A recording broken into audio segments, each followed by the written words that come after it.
Welcome to Cinematic Recaps. This movie is called Spencer. The movie is about the marriage of Princess Diana and Prince Charles, with all the rumors of affairs and a divorce abound. Peace is ordained for the Christmas festivities at the Queen's Sandringham estate. There's eating and drinking, shooting and hunting, so sit back and enjoy to see what happens. The movie begins on Christmas Eve, 1991. A military convoy arrives at the Sandringham house in Norfolk. Chef Darren McGrady prepares the staff for the big dinner. Princess Diana is driving herself there, but she finds herself lost and goes to a nearby rest stop to ask for directions, where the people there are surprised to see her. McGrady later finds Diana not far from the house near a field where her childhood home was. She points out the large scarecrow in the area that she used to dress in her father's clothes as a child. Diana walks over to the scarecrow and removes its jacket. Diana arrives for the feast, where she greets her sons William and Harry and spends time with them before dinner. She meets Alistair Gregory, who has been assigned to the house for the season. Diana appears to be friends with the royal dresser, Maggie. As she gets ready for dinner, Diana puts on a pearl necklace, but she tells another servant about how she saw her husband Charles in a photo with Camilla Parker Bowles and knew of their affair, which is why Diana left Charles initially. Diana later finds a book of Anne Boleyn, reading a bit about her and talking to a mannequin of how Anne was beheaded by her husband when he fell for a different woman and wished for her to be queen instead. Maggie comes in, and Diana tells her she doesn't like the dress that has been picked out for her to wear with the pearls, but she eventually relents as Maggie helps her.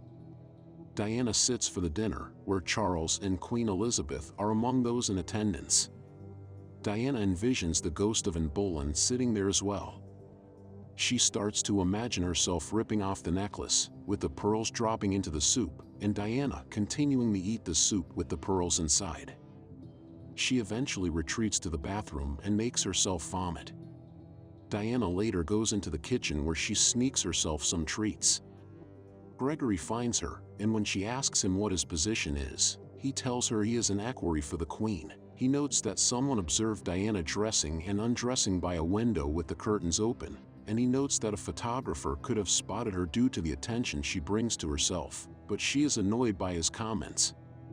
Afterwards, she walks outside toward her old home, but she is spotted by some guards, who escort her back to the house.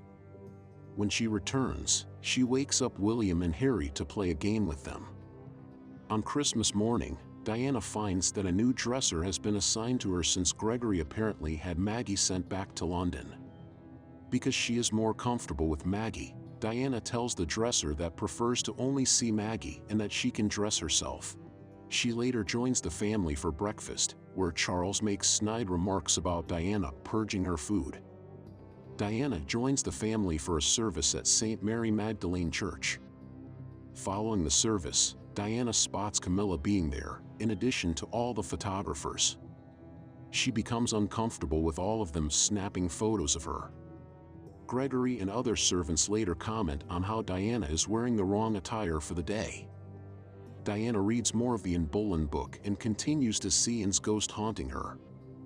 After a nap, she sees Charles and other men firing rifles. She later speaks to him about his wanting to bring William and Harry to go pheasant hunting. He instead criticizes her own behavior, bringing up the incident with the open curtains and telling her that she needs to have two sides to herself: the real one, and the one that is presented to the public. It also turns out he arranged for Maggie to send back to London and implies that she put the Anne Boleyn book in Diana's room to suggest that her mental state is falling apart. The family gathers to watch Elizabeth's Christmas speech. After the viewing, Diana stops to talk to Elizabeth outside. Although she is pleasant towards Diana, she suggests that they are viewed as currency. Diana later expresses her feelings about things to McGrady, and then asks him for wire cutters. She later sits outside the grounds of the estate and talks to a pheasant, warning it of its fate. Gregory approaches Diana and sits to talk to her. He talks about his business and how he and others have sworn their lives to the crown, with several dying for Diana and the other royals, but she says that she never wanted anyone to die for her. She also believes that Gregory had planted the Anne Boleyn book in her room for her to find, though he denies it. preparations are being made for the evening's Christmas dinner. Diana finds that the curtains have been sewed shut to avoid attention from unwelcome onlookers. She envisions cutting herself with the wire cutters. She also believes that Maggie has come back, but it is just another servant. Eventually, Diana starts walking out of the house, seeing Anne's ghost following her again until she sees herself dressed as Anne. Diana then altogether abandons the dinner party and uses the wire cutters to enter the grounds of her old home. She walks through the darkened halls of her old home and comes across her childhood bedroom, where she reminisces about spending Christmas there. Diana sits down and cries as she thinks about her happier memories, and then she sees Anne's ghost again, only this time, she speaks to Diana and tells her that she tore her own necklace off and encourages her to do the same with her pearls as a means of her independence. Diana then sees herself walking happily through the grounds of the estate by herself. Diana wakes up on Boxing Day and is met by Maggie. The two retreat to the beach and spends time together. Diana talks to Maggie about her personal struggles with her marriage and her mental state. Maggie tells Diana that she is in love with her, although seemingly plays it off as a joke. She still assures Diana that what she really needs is love. Diana drives towards the grounds where the men are participating in the pheasant hunt, and she bids farewell to Maggie.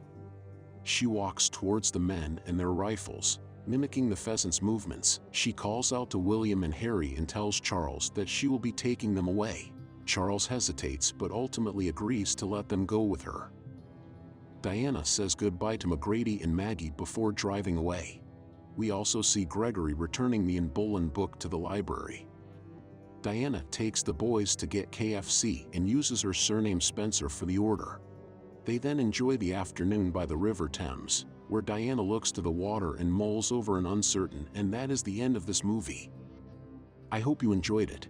Make sure to like, subscribe, and turn on the notification bell for weekly updates of movie recaps like this. Comment what movie you want next. Thanks for watching.